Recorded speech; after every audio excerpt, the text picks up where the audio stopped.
जी, आज का जो टॉपिक है वो वेदरिंग का टॉपिक है और ब्रॉडली स्पीकिंग हम जो फोर्सेस इसमें इन्वॉल्व होती है उनको रेफर करते हैं एक्सोजेनिक फोर्सेस के हवाले से। और एक्सोजेनिक फोर्सेस बेसिकली वो फोर्सेस हैं जिनका ओरिजिन एक्सटर्नल एनवायरनमेंट से है। प्रीवियसली जितने भी हमने टॉपिक्स पढ़े थे उसमें वल्केनिज्म था, अर्थक्वेक्स और प्लेट टेक्टोनिक्स थे। ये टॉपिक्स ऐसे थे कि जिनमें हमने एंडोजेनिक फोर्सेस का टर्म यूज़ की थी। एंडो का मतलब इंटरनल है और जेनिक का वर्ड जो है वो जेनेसिस से ड्राइव किया जाता है, which means origin. So endogenic forces का ओरिजिन इंटरनल था। जो फोर्सेस इन्वॉल्व थी वो इंटरनल फोर्सेस थी। आज से जो टॉपिक्स शुरू हो रहे हैं इनको हम एक्सोजेनिक फोर्सेस कहते हैं। एक्सो एक्सटर्नल के लिए टर्म यूज होती है और जेनेसिस का सेम वर्ड जेनिस में यूज हो रहा है, which means origin. So these forces are actually acting upon the surface of the rocks and the surface of the earth. ठीक है, तो ये उसके ऊपर एक्ट करती हैं और उनको उनकी वियर एंड टियर कॉज करती हैं या उनका ब्रेक डाउन कॉज करती हैं। और ये जो ब्रेक डाउन है ये इसके लिए एक और टर्म यूज़ की जाती है जिसको हम डेनिडेशन का नाम देते हैं। सो जो डेनिडेशन की टर्म है उसकी अगर हम बात करें तो ये वर्ड जो है ये बेसिकली एक वर्ड डेन्यूड से डिराइव किया जाता है और डेन्यूड का मतलब है to expose, to remove cover. ठीक है, सो इसमें ये है कि ये जितने भी फैक्टर्स हैं, जितने भी प्रोसेसेस ऑफ डेनिडेशन है, जिसमें वेदरिंग है, मास मूवमेंट है और इरोजन है, इन सब को कलेक्टिवली हम नाम देते हैं डेनिडेशन का। इसमें बेसिकली जो रॉक्स की आउटर सरफेस है वो सबसे पहले इफेक्ट होना शुरू होती है और उसके बाद जब वो रिमूव होना शुरू हो जाती है तो फिर उससे नीचे की लेयर्स जो है वो एक्सपोज होती हैं और फिर उन पे वो प्रोसेस ऑफ डेनिडेशन जो है वो फर्दर कैरी आउट होता है। इसमें जो 3 सब टाइप्स हैं उसमें थोड़ा सा डिफरेंस आपको नज़र आएगा। उसमें जो मेन डिफरेंस है वो अगर हम वेदरिंग को देखें तो वेदरिंग को हम डिफाइन करते हैं in situ disintegration of rocks under the influence of weather, यानी कि जो मौसम के एलिमेंट्स हैं या वेदर के एलिमेंट्स हैं उनके इन्फ्लुएंस में अगर रॉक्स ब्रेक डाउन हो रही हैं तो वो प्रोसेस वेदरिंग कहलाता है। इसका जो स्टार्टिंग वर्ड था वो था इन सिचु, दैट मीन्स कि इन इट्स ओन पोजीशन, यानी कि वो रॉक अपनी जगह पे पड़ी रहेगी और एलिमेंट्स ऑफ वेदर जैसे कि टेम्परेचर चेंज है, टेम्परेचर जो है वो रॉक्स को मूव नहीं करवा सकता लेकिन वो एक्सपेंशन कंट्रैक्शन करके रॉक्स के अंदर क्रैक्स और स्ट्रेसेस जरूर कॉज कर सकता है जिससे वो ब्रेक डाउन होती है। सो जो भी मटेरियल ब्रेक डाउन होगा उसके लिए हम प्रोसेस का नाम देते हैं डिसइंटीग्रेशन और वहीं पे डेपोजिशन का प्रोसेस भी हो जाता है। मींस कि जो मटेरियल टूट फूट का शिकार होता है वो वहीं पड़ा रहता है, वो कहीं ट्रांसपोर्ट नहीं होता। सो इसलिए हमने एक वर्ड में उसको रेफर कर दिया कि it is the in situ disintegration. It does not involve the transportation process. Mass movement इसमें जो मेजर टाइप आती है, मतलब जो सबसे नोटोरियस है या सबसे कॉमनली यूज टर्म है वो लैंडस्लाइड है। मास मूवमेंट को हम डिफाइन करते हैं the down slope movement of earth materials under the influence of gravity. कि जो ग्रेविटी है वो इसको मटेरियल्स को डाउन स्लोप खींचना शुरू करती है, वो स्लाइड करते हैं, वो कोलैप्स करते हैं और स्लोप के साथ नीचे आके सेटल हो जाते हैं स्लोप के बेस के ऊपर। सो इसमें जो प्रोसेस इनिशिएट होता है वो ट्रांसपोर्टेशन से होता है। मींस के मटेरियल जो है वो डाउन स्लोप मूवमेंट शुरू करता है, जैसे डेफिनेशन का पार्ट है कि mass movement is the down slope movement of earth materials, which is the rocks and other structures, under the influence of gravity। जो फोर्स इसको डाउनवर्ड खींच रही है वो ग्रेविटी है, लेकिन स्लोप के साथ साथ ये मूवमेंट आकर करेगी और स्लोप से नीचे की तरफ जो ट्रांसपोर्टेशन का प्रोसेस है, स्लाइडिंग का प्रोसेस है और अल्टीमेटली डेपोजिशन होगी, यानी वो जो मटेरियल मूवमेंट में इन्वॉल्व था वो आके रुक जाएगा at the base of the slope. इसको हम डेपोजिशन का प्रोसेस कहेंगे। इरोजन जो है वो इन दोनों से डिफर करती है। आमतौर पे ईडीएस में वेदरिंग और इरोजन के डिफ्रेंशिएट करने को कहा जाता है। सो इरोजन में हम देख रहे हैं कि डिसइंटीग्रेशन का प्रोसेस भी हो रहा है, ट्रांसपोर्टेशन का प्रोसेस भी है और डेपोजिशन का प्रोसेस भी है। और ये तीनों प्रोसेसेस जो हैं ये एक ही एजेंट ऑफ चेंज कर रहा होगा या उसको कॉज करवा रहा होगा। फॉर एग्जांपल इसमें अगर हम रिवर की बात करें तो रिवर का जो फ्लोइंग वाटर है वही रॉक्स को डिसइंटीग्रेट करवाता है, वो अपनी फोर्स के साथ उसको फिर ट्रैवल भी करवाता है, ट्रांसपोर्टेशन का प्रोसेस भी होता है। और जहाँ पे उसकी फोर्स ऑफ मूवमेंट कम हो जाती है वहाँ पे वो मटेरियल को सेटल डाउन भी करवा देता है, यानी कि डेपोजिशन भी करवा देता है। सो एक ही एजेंट ऑफ चेंज अगर ये तीनों काम कर रहा हो तो उसको हम इरोजन का नाम देते हैं। इरोजन बाय विंड भी हो सकती है, इरोजन बाय मूविंग आइस भी हो सकती है ग्लेशियर्स के केस में, और रिवर्स के केस में फ्लोइंग वाटर या रनिंग वाटर जो है वो इस इन तीनों प्रोसेसेस को बेसिकली कॉज कर रहा होता है। ठीक है जी, तो ये है general overview of the denudation processes. क्योंकि आप पास पेपर्स में देखेंगे उन्होंने कई मरतबा यहाँ से सवाल पूछना शुरू किया है कि डेनुडेशन प्रोसेसेस क्या है। ठीक है, आज का हमारा जो टॉपिक है वो वेदरिंग का टॉपिक है। और वेदरिंग को जिस तरह से हमने डिफाइन किया है वो है in situ disintegration of rocks under the influence of weather, यानी कि अपनी ही जगह पे in its own location disintegration occur करेगी रॉक्स की, और जो मेन इन्फ्लुएंस होगा वो वेदर एलिमेंट्स का होगा। और वेदर एलिमेंट्स में जो इम्पोर्टेंट एलिमेंट्स रोल प्ले करते हैं उसमें मॉइस्चर है, उसमें टेम्परेचर है जो कि रॉक्स को ब्रेक डाउन करवाता है। सो टाइप्स ऑफ वेदरिंग जो है वो तीन तरह की है, एक मैकेनिकल या फिजिकल वेदरिंग, दूसरी केमिकल वेदरिंग, और तीसरी जो है वो बायोलॉजिकल वेदरिंग कहलाती है। ठीक है, इनके आगे सब केसेस हैं कि टाइप्स ऑफ मैकेनिकल वेदरिंग जो है वो आपको 5 मिलेंगी। इसी तरह से बायोलॉजिकल वेदरिंग की 2 टाइप्स मिलती हैं, और केमिकल वेदरिंग जो है उसकी आपको 4 टाइप्स मिलेंगी। फिजिकल वेदरिंग में फिजिकल स्ट्रेसेस वगैरह होंगे जो रॉक्स को क्रैक करवा देंगे, ब्रेक डाउन करवा देंगे, डिसइंटीग्रेट करवा देंगे, लेकिन केमिकल ऑल्ट्रेशन रॉक के मिनरल्स की नहीं होगी। लेकिन केमिकल वेदरिंग के अंदर केमिकल प्रोसेसेस होते हैं, यानी रिएक्शंस हो सकते हैं या केमिकल प्रोसेसेस हो सकते हैं जो रिवर्सिबल या इरिवर्सिबल हो, लेकिन वो रॉक को केमिकली मॉडिफाई करते हैं, या एटलीस्ट रॉक्स का जो मोलेकुलर स्ट्रक्चर होता है, जो मिनरल का मोलेकुलर स्ट्रक्चर है, उसको वो ब्रेक डाउन करवा सकते हैं। सो यहाँ पे हम अगर बात करें मैकेनिकल वेदरिंग की तो उसकी सबसे पहली टाइप जो है ये कहलाती है रिपीटेड या alternate heating and cooling of rocks which will result in expansion and contraction of the rock material. ठीक है, इसमें जो मेन चीज़ आती है वो ये है कि ये किस तरह के इलाके में ज़्यादा एफिशिएंटली परफॉर्म करेगी। ये ज़्यादातर जो है डेजर्ट टाइप एरियाज में आपको मिलता है कि जहाँ पे डे टाइम टेम्परेचर जो है वो बहुत ज़्यादा राइज कर जाते हैं और नाइट टाइम टेम्परेचर्स बहुत ज़्यादा फॉल कर जाते हैं। तो उसकी वजह से ये होता है कि अगर रॉक होमोजीनस है, होमोजीनस का मतलब ये है कि उसके अंदर एक ही मिनरल टाइप है, तो उस सूरत में ड्यूरिंग द डे टाइम जो सन रेज हैं वो इसको हीट अप कर रही होती है फ्रॉम द आउटर लेयर, जबकि इनर लेयर जो है वो अभी हीट अप नहीं हो रही होती। So early hours of the day उसमें हम ये ऑब्जर्व करते हैं कि जो एनर्जी सोलर एनर्जी मिल रही है या सन रेज हैं वो आउटर लेयर ऑफ रॉक को तो एक्सपैंड करवा रही होंगी, लेकिन जो inner part of the rock है वो अभी अपनी ओरिजिनल पोजीशन पे या अपनी ओरिजिनल स्टेट में होगा। इससे ये होगा कि ये जो रॉक है इसके लेयर्स के दरमियान में स्ट्रेसेस कॉज होना शुरू हो जाएंगे। जब ये आउटर लेयर एक्सपैंड करेगी और इनर लेयर जो है वो उसी हालत में मौजूद है तो उसमें इस तरह के गैप्स क्रिएट होना शुरू हो जाएंगे, जैसे कि आपको यहाँ पे ये लेयर में नज़र आ रहा है या ये आपको यहाँ पे नज़र आ रहा है कि एक सेपरेट लेयर जो है वो बनना शुरू हो गई, आउटर लेयर उससे सेपरेट होना शुरू हो गई। ड्यूरिंग द नाइट टाइम जब ये प्रोसेस होता है तो उसमें कूलिंग का प्रोसेस इन्वॉल्व हो जाता है, और कूलिंग के प्रोसेस में ये है कि जो आउटर लेयर है इट स्टार्ट्स श्रिंकिंग, क्योंकि वो अपनी एनर्जी जो है उसको रिलीज कर चुकी है, जो हीट उसने अपने अंदर इंड्यूस कर ली थी या उसके अंदर एब्जॉर्ब हो गई थी वो रिलीज हो चुकी हुई है। लेकिन जो इनर लेयर ऑफ रॉक है that will be expanded because of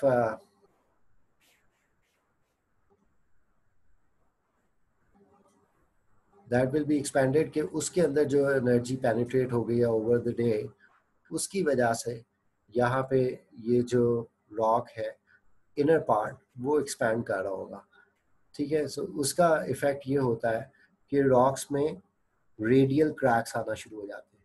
radial cracks का मतलब है कि जैसे ये रेडियाई हैं, ये क्रैक्स इस तरह से डेवलप होंगे कि ऊपर की जो चट्टान कॉन्ट्रैक्ट कर रही थी उसके अंदर ये क्रैक्स डेवलप होना शुरू हो जाएंगे और एक पूरी की पूरी लेयर जो है वो उतर जाएगी, जैसे आपको यहाँ पे नजर आ रही है। इस प्रोसेस को हम ऑनियन पीलिंग का नाम भी देते हैं, यानी जिस तरह प्याज के छिलके उतरते हैं इसी बिल्कुल उसी तरह से चट्टान की लेयर्स उतरना शुरू हो जाती है। ठीक है, इसके लिए कई तरह की टर्म्स आपको मिलेंगी। इसमें इसके लिए हम जो टर्म यूज करते हैं, जैसे पहला नाम दिया, इसको ऑनियन पीलिंग भी कहा जाता है। ठीक है, कि प्याज के छिलकों की तरह से पील आउट और पीलिंग हो रही है या उतर रहा है एक छिलका या लेयर उतर रही है। इसको एक्सफोलिएशन का नाम भी दिया जाता है, यानी layer by layer removal of rock. इसके अलावा इसको हम स्फेरॉइडल वेदरिंग भी कहते हैं। स्फेरॉइडल वेदरिंग इसलिए कहा जाता है कि आमतौर पे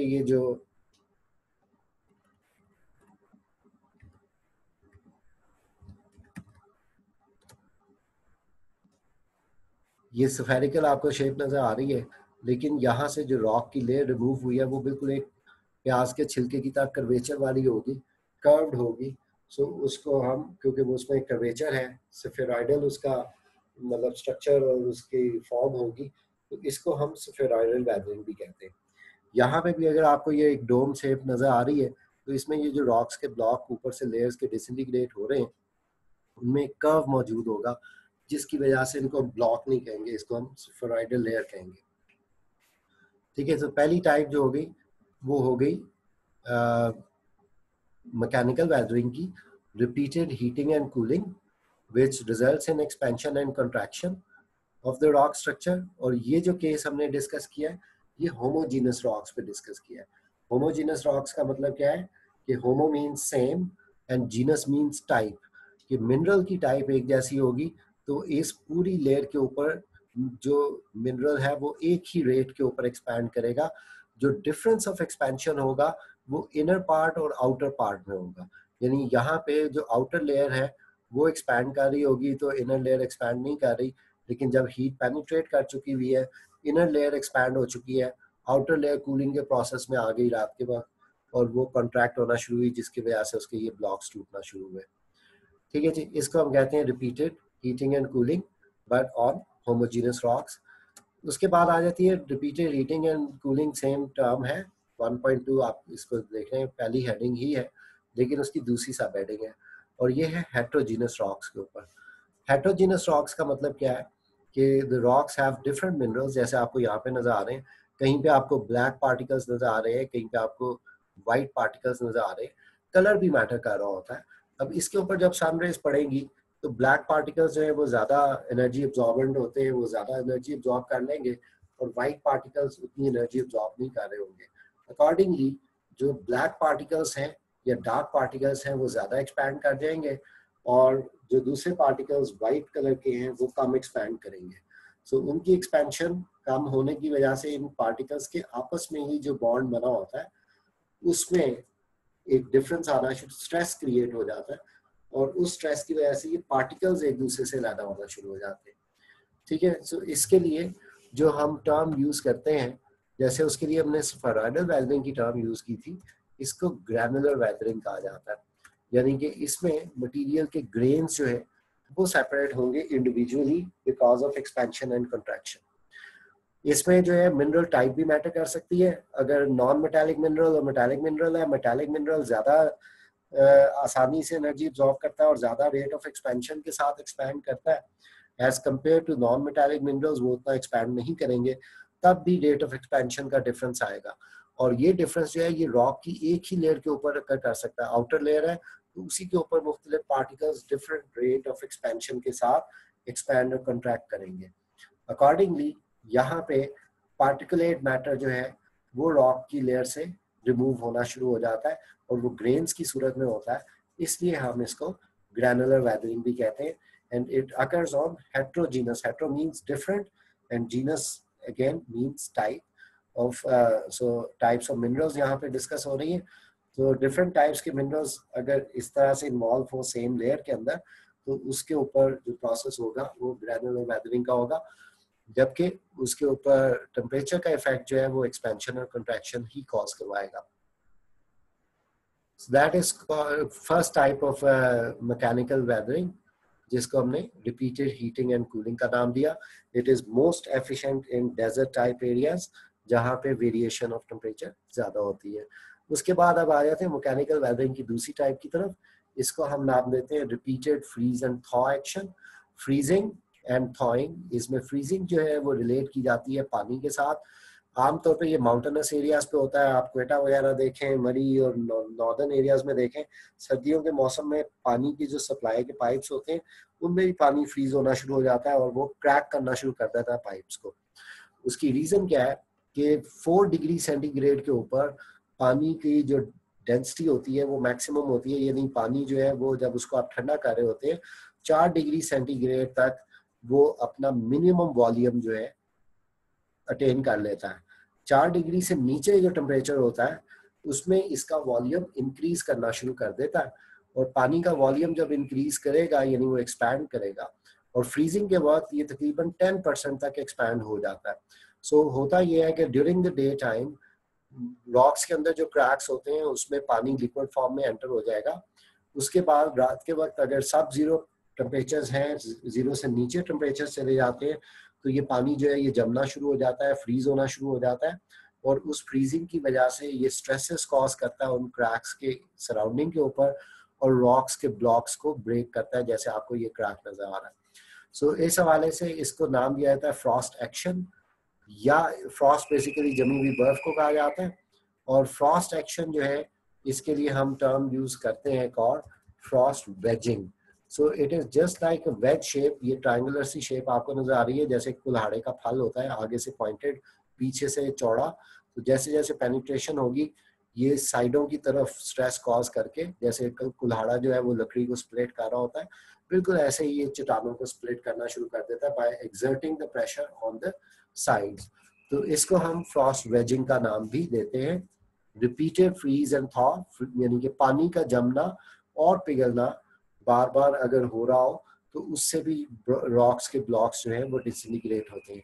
इसमें जो टाइप ऑफ वेदरिंग है, जैसे हमने स्फेरॉइडल और ग्रैनुलर की बात की, यहाँ पे ब्लॉक वेदरिंग होगी, यानी कि बड़े बड़े ब्लॉक्स जो है वो ब्रेक होंगे बिकॉज ऑफ दिस प्रोसेस। ठीक है, तो यहाँ पे ये आपको ज्योग्राफिकल एरियाज भी साथ रेफर करने जरूरी है, क्योंकि उससे रिलेटेड भी कुछ पूछा जा सकता है कि किस ज्योग्राफिकल एरिया में, कौन से इलाकों में किस तरह की वेदरिंग जो है वो अकर करती है।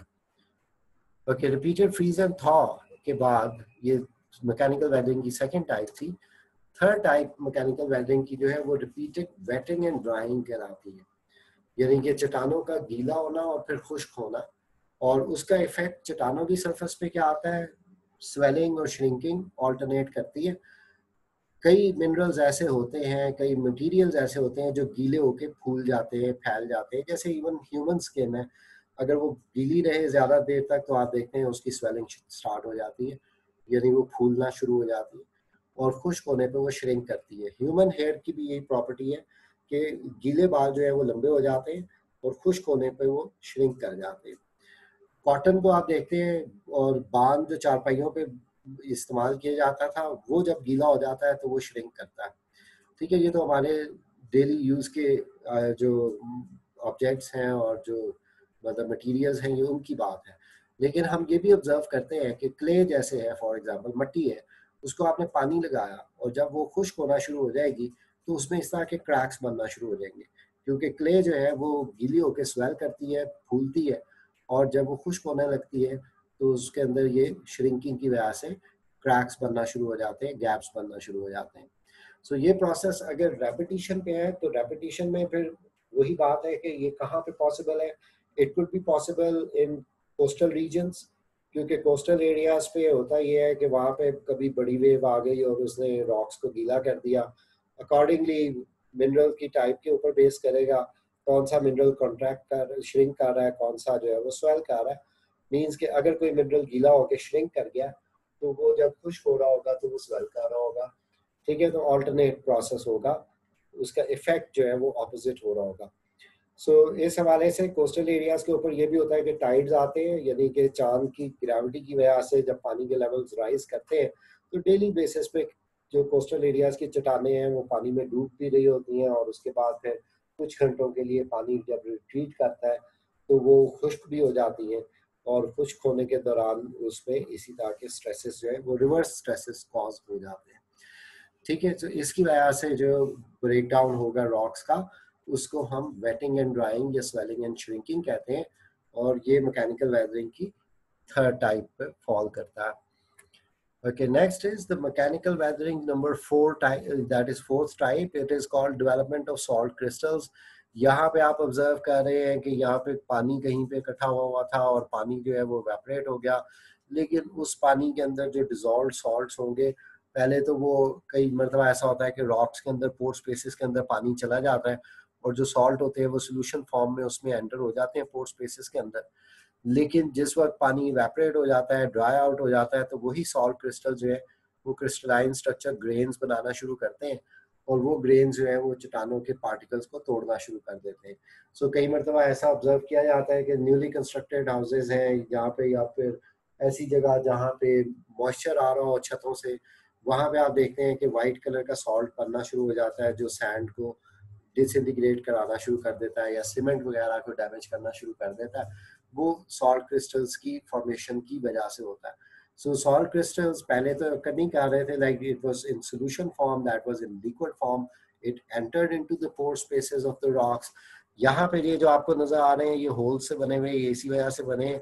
इस तरह की वेदरिंग को हनी कॉम्ब वेदरिंग का नाम दिया जाता है, यानी कि जैसे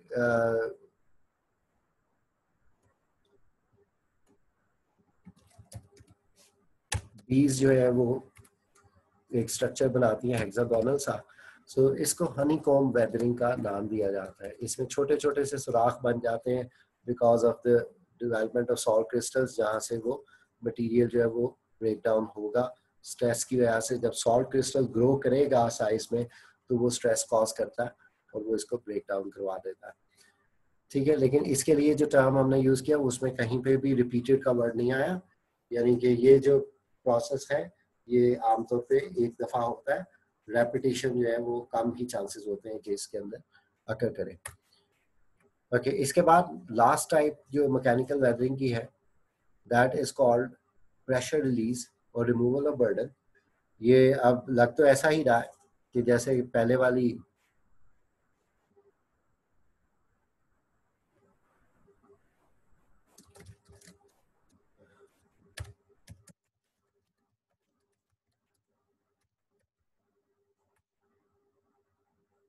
ठीक है, कि यहाँ पे जो लेयर्स हैं वो सेपरेट हुई हैं, लेकिन यहाँ पे जो प्रोसेस है वो किस तरह से अकर कर रहा है, इसमें हम देखते हैं कि कुछ रॉक्स होती है जो deep down the earth surface form होती हैं, यानी कि बहुत गहराई में फॉर्म होगी, उनके ऊपर और रॉक्स की जो है वो बर्डन मौजूद होता है, ठीक है, अपर लेयर्स का। और इसके साथ क्या होता है कि जब ये वाली रॉक्स जो है ये रिमूव होना शुरू हो जाएंगी by the process of any other denudation process such as say river action है, erosion है, ठीक है, या वेदरिंग ही है, तो ये जो बर्डन जब यहाँ से रिमूव होना शुरू हो जाएगा और ये जो अंडरलाइन रॉक है ये एक्सपोज हो जाएगी, यानी इसके ऊपर से वो बर्डन रिमूव हो गया, तो ये एक्सपैंड करना शुरू कर देगी। तो बर्डन रिमूवल का इफेक्ट इसके ऊपर ये आता है कि it starts expansion and this expansion causes the breaking of the rock. बहुत डेप्थ में बनने वाली जो रॉक्स होती हैं वो आमतौर पे जब उनके ऊपर से बर्डन रिमूव होना शुरू हो जाता है तो फिर उसके अंदर क्रैक्स डेवलप होना शुरू हो जाते हैं because of the expansion of that rock structure, क्योंकि उसके बर्डन ने उसको प्रेशराइज किया हुआ था। जब ये प्रेशर रिलीज हो गया उसके ऊपर से तो ये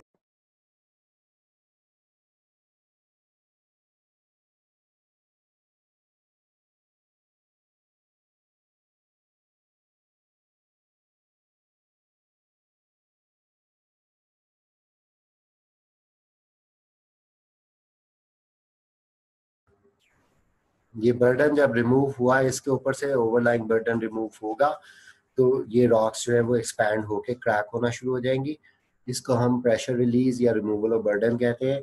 इसको भी हम ऑल्टरनेट नहीं देखते, ऑल्टरनेट नहीं होता, एक मरतबा ही बर्डन रिमूव होगा और इसके साथ ही उसका इफेक्ट जो है वो रॉक स्ट्रक्चर पे नजर आना शुरू हो जाता है।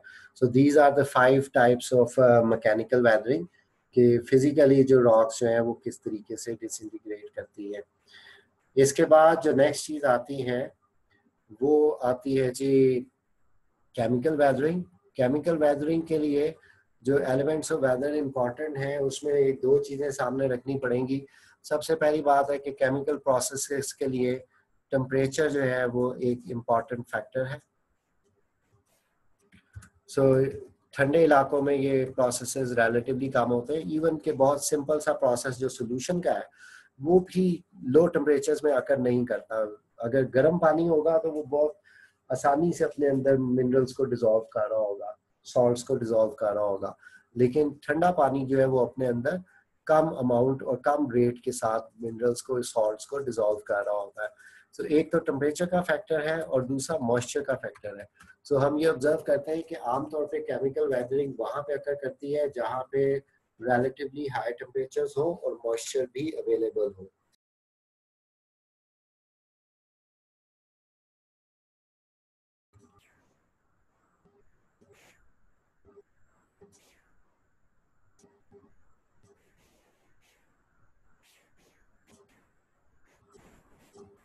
So, सबसे पहला प्रोसेस जो केमिकल वेदरिंग में है that is called the solution process. Solution process इतना सिंपल प्रोसेस है कि जिस तरह से हम ऑब्जर्व करते हैं कि जो सॉल्ट है, रॉक सॉल्ट है, खाने का नमक है, वो उसका अगर हम फॉर्मूला देखें NaCl, and that will be mixed with H2O, water के साथ उसका मिक्सचर अगर बनता है तो it will result in NaOH plus ACl, या फिर इसको ऐसे भी हम कह सकते हैं कि it is the natrium ion plus chlorine ion in solution. ठीक है कि सोडियम और क्लोरीन का आयन जो है वो सोल्यूशन फॉर्म में है, तो इसको हम सोल्यूशन प्रोसेस कहते हैं। ये एक रिवर्सिबल प्रोसेस है कि रॉक सॉल्ट जो है वो पानी में डिसॉल्व हो जाएगा, लेकिन जब पानी इवेपोरेट होगा तो यही रॉक सॉल्ट, यही मिनरल जो है दोबारा से रीबॉन्ड कर लेगा अपने आयंस को।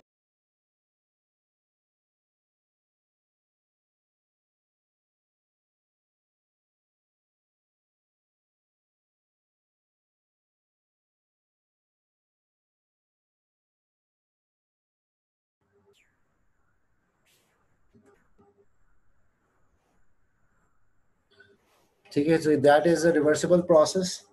रिवर्सिबल प्रोसेस का मतलब ये है कि दोबारा वही चीज़ बन गई जो कि डिसॉल्व हुई थी।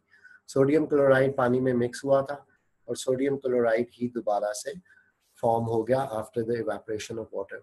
So it is a reversible process जिसको हम सोल्यूशन कहते हैं। सोल्यूशन के बाद जो नेक्स्ट टर्म आती है केमिकल वेदरिंग की, वो कार्बोनेशन है। कार्बोनेशन का प्रोसेस इस तरह से होता है कि कुछ मिनरल्स ऐसे हैं जैसे लाइमस्टोन है, चौक है, मार्बल है, ये सादा पानी में डिसॉल्व नहीं होते, प्लेन वाटर में डिसॉल्व नहीं होते। और आम तौर पे इनकी जो सोल्यूशन का प्रोसेस है वो उस वक्त एफिशिएंटली अकर करता है जब कोई एसिड टाइप जो सोल्यूशन है वो इसके ऊपर एक्ट करे। जैसे कि नेचुरली अगर हम बात करें तो carbon dioxide CO2 rain water के साथ और पानी जो अवेलेबल होता है उसके साथ मिक्स अप होके कार्बोनिक एसिड बना देती है जिसका फार्मूला है H2CO3। सो H2O प्लस CO2 यानी कि water plus carbon dioxide, that will make carbonic acid. और कार्बोनिक एसिड जो है that is capable of breaking the bond of limestone. So limestone का जो फॉर्मूला है CaCO3, सो इसकी इक्वेशन ये बनेगी कि सबसे पहले तो CO2 प्लस H2O मिलकर जो है वो कार्बोनिक एसिड बनाते हैं H2CO3। कार्बोनिक एसिड फिर एक्ट करता है H2CO3 जो है ये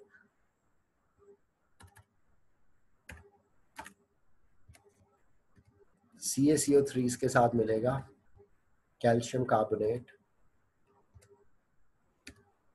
and this will result in breaking.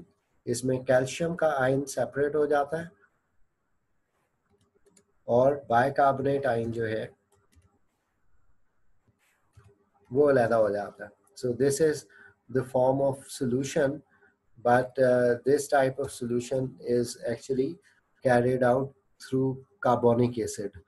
ठीक है जी, ये भी एक रिवर्सिबल प्रोसेस है। After the evaporation of that solvent दोबारा से लाइमस्टोन ही बनेगा, दोबारा से कैल्शियम कार्बोनेट रीबॉन्ड हो जाएगा, लेकिन ये फॉर द टाइम बीइंग जब तक कार्बोनिक एसिड मौजूद है वहाँ पे वो उसको डिसॉल्व किए रखता है। ठीक है, तो ये भी सोल्यूशन से मिलता जुलता प्रोसेस है, लेकिन इसके लिए टर्म हम डिफरेंट इसलिए यूज कर रहे हैं कि इसमें कार्बोनिक एसिड जो है वो ये प्रोसेस कैरी आउट करवा रहा था। सो इसको हम नाम दे देते हैं कार्बोनेशन का। कार्बोनेशन के बाद नेक्स्ट प्रोसेस है, इसको नाम दिया जाता है ऑक्सीडेशन। सो हम ये ऑब्जर्व करते हैं कॉमन लाइफ में भी कि हमारे पास जो मेटेलिक मुख्तलिफ ऑब्जेक्ट्स होते हैं उनके ऊपर रस्टिंग का प्रोसेस होता है, रस्ट लगता है, जंग लगता है। और आमतौर पे जो कॉइन्स पहले इस्तेमाल हो रहे थे, जैसे कॉपर के कॉइन थे, रुपए का सिक्का था, उसके ऊपर ग्रीन कलर और ब्लूइश कलर का जो है वो पाउडर सा बनना शुरू हो जाता था। आमतौर पे आप ऑब्जर्व करेंगे कि जैसे आजकल गर्मी का मौसम है और ह्यूमिडिटी का लेवल भी बढ़ रहा है, आप इस मौसम में जो है वो चाबियों को और मेटालिक ऑब्जेक्ट्स को जो है वो जंग ज्यादा लगना शुरू हो जाएगा, यानी कि ऑक्सीजन जो है वो एफिशिएंटली रिएक्ट करेगी और आयरन के साथ और उसका ऑक्साइड बनाना शुरू कर देगी। आयरन ऑक्साइड जो रेडिश कलर का होता है और वो रस्ट होता है या जंग होता है। सो यहाँ पे आप देख रहे हैं कि ये जो मिनरल है या रॉक है, इसके अंदर जो आयरन का मिनरल होगा, ये आयरन का मिनरल जो है ये ऑक्सीजन के रिएक्शन की वजह से रेडिश हो गया, दैट मीन्स इसकी रस्टिंग हो गई है और ये केमिकली ब्रेक डाउन हो गया। सो ऑक्सीडेशन में आपने ये नहीं मेंशन करना कि जी it is exchange of electrons और समथिंग जो केमिकली हम करते हैं केमिस्ट्री में। यहाँ पे सिंपल आप ये कहेंगे कि iron plus oxygen, iron which could be found in the rocks and the oxygen from the atmosphere, that makes the iron oxide या ऑक्साइड्स ऑफ आयरन। ठीक है जी। सो जो ऑक्साइड्स ऑफ आयरन फॉर्म होंगे वो असल में अपनी फिजिकल स्ट्रक्चर और अपनी केमिकल जो प्रॉपर्टीज हैं वो दोनों को ऑल्टर कर चुके होंगे, चेंज हो चुके होंगे। ये एक रिएक्शन है, ये एक इरिवर्सिबल प्रोसेस है, it can not be reversed. ये उसी कम्प्लेक्स किस्म के प्रोसेसेस के बाद ये रिवर्स किया जा सकता है, अदरवाइज नेचुरली ये रिवर्सिबल नहीं है। ठीक है जी। सो इसको हम कहते हैं ऑक्सीडेशन का प्रोसेस। ऑक्सीजन जो है वो रिएक्ट करती है मिनरल्स के साथ और मिनरल्स में ज़्यादातर जो मेटालिक मिनरल्स होते हैं वो ऑक्सीजन के साथ बॉन्ड बनाते हैं और ऑक्साइड्स बनाते हैं। ओके, नेक्स्ट आ जाता है जी हाइड्रोलिसिस। अब ये जो हाइड्रोलिसिस है इसमें दो वर्ड्स हैं, hydro which means water and lysis which means break down. So hydrolysis actually means that the minerals which are broken down by water or they are separated by water। अब इसमें सबसे common example जो है वो feldspar की मिलती है। Feldspar का मिनरल एक कम्प्लेक्स किस्म का मिनरल है, इसके अंदर पोटेशियम भी है, इसमें कार्बोनेट्स भी हैं और इसके अंदर काइलाइनाइट एक मिनरल है, उसका सबका कंबाइंड एक मिक्सचर है जिसको हम फेल्सपार कहते हैं और ये केमिकली बॉन्डेड है। दैट मीन्स कि ये एक कम्प्लेक्स किस्म का कंपाउंड है। ठीक है, और फेल्सपार जब with the introduction of moisture it is actually broken down into so many parts कि जब ये पानी इवेपोरेट होता है तो ये दोबारा से फेल्सपार में कन्वर्ट नहीं होता। सोल्यूशन में हमने देखा था कि पानी ने उसको नमक को डिसॉल्व कर लिया था, लेकिन नमक जो है वो पानी के इवेपोरेट होने के बाद दोबारा बन गया था। सो काइलाइनाइट एक मिनरल है, काइलिन क्ले की टर्म भी यूज होती है, जो चिकनी मिट्टी होती है वो इसी मिनरल को कहा जाता है। पोटेशियम इसमें से सेपरेट हो जाएगा, प्लस इसमें बाइकार्बोनेट आयन जो है वो सेपरेट हो जाएगा, ठीक है। After the evaporation of water काइलाइनाइड जो है वो सेपरेट रह जाता है, जबकि पोटाशियम और बाइकार्बोनेट आयन आपस में मिलके पोटाशियम बाइकार्बोनेट बना लेते हैं। सो यहाँ पे मिनरल्स जो है वो ब्रेक हो गए, स्प्लिट हो गए परमानेंटली। इरिवर्सिबल प्रोसेस है, मींस कि इसका रिवर्सल कोई नहीं है, और इसको हम बेसिकली हाइड्रोलिसिस का नाम देते हैं, ठीक है। So it is different from solution, as compare to solution ये एक डिफरेंट प्रोसेस है, और रिएक्शन की तरह से it is chemical reaction of water with substances. Okay, now the last header is the biological weathering. उसमें हम दो तरह की कैटेगरीज देखते हैं, एक फ्लोरा की है। हम ऑब्जर्व करते हैं कि प्लांट्स वगैरह जब ग्रो करते हैं तो उनकी रूट्स जो है वो पेनिट्रेट करती है रॉक्स के अंदर, फिर उनकी जब फिजिकल ग्रोथ होती है तो वो एक्सपैंड कर रही होती हैं और रॉक्स के अंदर जो है वो क्रैक्स डेवलप करना शुरू कर देती हैं। सो शुरू शुरू में जब ये रूट्स पेनिट्रेट करती हैं, टेंडर सी होती हैं, बहुत डेलिकेट होती हैं, उस वक्त प्लांट्स जो है वो ऑर्गेनिक एसिड्स रिलीज करते हैं जो कि मिनरल्स को डिकम्पोज करके सॉफ्टन कर देते हैं, रूट उस पर पेनिट्रेट करती है, और जब फिजिकल ग्रोथ ऑफ रूट होती है तो उससे क्रैक्स वाइडन होना शुरू हो जाते हैं और ब्रेकिंग शुरू हो जाती है रॉक्स की। इसको हम बायोलॉजिकल वेदरिंग कहते हैं। It is the first type under the header of flora, that means के वेजिटेशन की वजह से होने वाली वेदरिंग है। इसके आगे नेक्स्ट जो चीज आती है वो biological weathering two, that is through fauna, animal kingdom. इसमें इंसान भी अपना रोल प्ले करते हैं, लेकिन ज्यादातर इसमें जो आपको नजर आएगा वो इंसेक्ट्स होंगे या बरोइंग एनिमल्स होंगे। जैसे ये बरोज आपको नजर आ रही हैं, ये बिल बनाए हुए हैं, तो बरोइंग एनिमल्स जिनमें ज्यादातर रोडेंट्स की टाइप्स हैं, स्क्विरल्स हो गई या रैट्स हो गए, ठीक है जी। रोडेंट की टाइप्स जो है वो ज़्यादा इंपॉर्टेंट है। इंसान भी जो है वो अपनी मुख्तलिफ एक्टिविटीज़ की वजह से जो है वो रॉक्स को डैमेज करता है, वो प्लोइंग करता है, हल चलाता है, वो कंस्ट्रक्शन के लिए रॉक्स को डैमेज करता है, वो माइनिंग और क्वेरिंग में रॉक्स को डैमेज करता है। तो ह्यूमन एक्टिविटीज़ की वजह से होने वाले जो रॉक का डैमेज है और ब्रेकडाउन है, उसको भी बायोलॉजिकल वेदरिंग में कंसिडर किया जाता है। दो कि ये डेफिनेशन में उस तरह से फॉल नहीं कर रहा कि हमने कहा था कि disintegration of rocks under the influence of weather, यहाँ पे वेदर कोई रोल प्ले नहीं कर रहा, लेकिन यहाँ पे एटलीस्ट वो जरूर है जो पहला पार्ट था डेफिनेशन का, कि इट इज द इन